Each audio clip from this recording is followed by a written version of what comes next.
মধ্যপ্রাচ্যের আকাশে যুদ্ধের কালো মেঘ আরও ঘনীভূত হয়েছে। ইরানের পারমাণবিক স্থাপনা ও সামরিক লক্ষ্যবস্তুতে হামলা চালাতে যুক্তরাষ্ট্রের সামরিক বাহিনী তাদের সর্বাত্মক প্রস্তুতি সম্পন্ন করেছে। বুধবার 18 ফেব্রুয়ারি হোয়াইট হাউসের সিচুয়েশন রুমে জাতীয় নিরাপত্তা উপদেষ্টার এক উচ্চ পর্যায়ের বৈঠকের পর মার্কিন গণমাধ্যমগুলো জানিয়েছে, পেন্টাগন এখন কেবল প্রেসিডেন্ট ডোনাল্ড ট্রাম্পের চূড়ান্ত নির্দেশের অপেক্ষায় রয়েছে। যদিও কূটনৈতিক আলোচনার ধীর গতি এবং ইরানের অনড় অবস্থানের প্রেক্ষাপটে এই সামরিক প্রস্তুতিকে তেহরানের উপর সর্বোচ্চ চাপ প্রয়োগের কৌশল হিসেবে দেখা হচ্ছে। প্রতিরক্ষা মন্ত্রণালয় বা পেন্টাগন সূত্রে জানা গেছে, ইরানের সম্ভাব্য হামলার জবাব দিতে মধ্যপ্রাচ্যে বর্তমানে বিশাল এক সামরিক বহর মোতায়েন করা হয়েছে।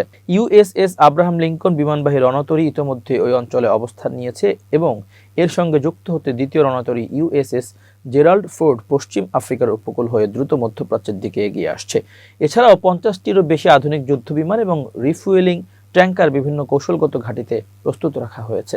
গোয়েন্দা রিপোর্ট অনুযায়ী মার্কিন বাহিনী আগামী মার্চের মাঝামাঝি সময়ের মধ্যে কয়েক সপ্তাহব্যাপী বড় ধরনের অপারেশন চালানোর জন্য পুরোপুরি সক্ষম হবে। হোয়াইট হাউসের প্রেস সেক্রেটারি ক্যারোলিন লেভিট বুধবার সাংবাদিকদের জানান, প্রেসিডেন্ট ট্রাম্পের জন্য কূটনীতি সবসময় প্রথম পছন্দ। তবে ইরান যদি আলোচনায় আন্তরিক না হয় তবে সামরিক পথ বেছে নিতে তিনি দ্বিধা করবেন না। লেভিট আরও বলেন, গত বছরের জুনে অপারেশন মিডনাইট হ্যামার এর মাধ্যমে যুক্তরাষ্ট্র সফলভাবে ইরানের নাতাঞ্জ ও ফোরদর মতো গভীর ভূগর্ভস্থ পারমাণবিক স্থাপনায় বড় আঘাত এনেছিল। তবে এবার মার্কিন লক্ষ্যবস্তু কেবল পারমাণবিক কেন্দ্রের মধ্যে সীমাবদ্ধ না থেকে ইরানের রাষ্ট্রীয় নিরাপত্তা ও কৌশলগত অবকাঠামো বিপর্যস্ত বিস্তৃত হতে পারে বলে আশঙ্কা করা হচ্ছে।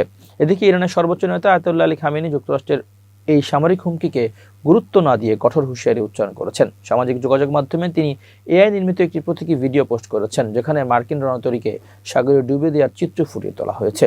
খামেনি বলেন, মার্কিন রণতরীর চেয়েও শক্তিশালী অস্ত্র ইরানের হাতে রয়েছে, যা দিয়ে শত্রুকে উচিত শিক্ষা দেওয়া হবে। অন্যদিকে রাশিয়ার পররাষ্ট্রমন্ত্রী সের্গেই ল্যাভরভ এই পরিস্থিতিকে আগুন নিয়ে খেলা বলে বর্ণনা করেছেন এবং সতর্ক করেছেন যে ইরানে কোনো নতুন হামলা পুরো মধ্যপ্রাচ্যে ভয়াবহ মানবিক ও পারমাণবিক বিপর্যয় ডেকে আনতে পারে।